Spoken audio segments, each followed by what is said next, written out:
May mga araw na hindi mo maintindihan kung bakit parang ang bigat ng lahat. Hindi. Dati, ang mundo ni Ilya ay puno ng kulay. Sa bawat halaman na kanyang inaalagaan, may pag-asa siyang itinatanim. Pero isang araw, may nawala. At kasabay nito, unti-unting nawala rin ang kanyang sigla. Paano ka magsisimula muli? Kung pakiramdam mo, ubos ka na.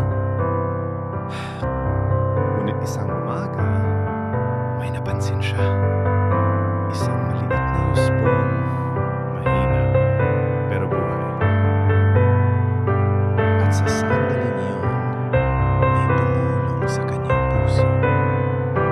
Kung kaya niyang mabuhay, baka kaya ko rin.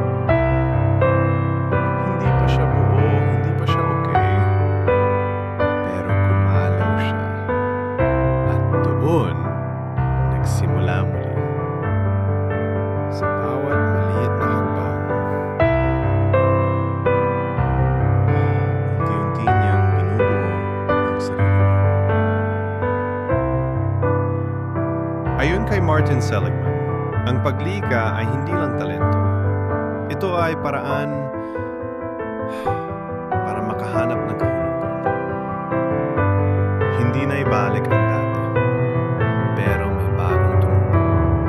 At marahil, ganun din ang pwede mong gawin.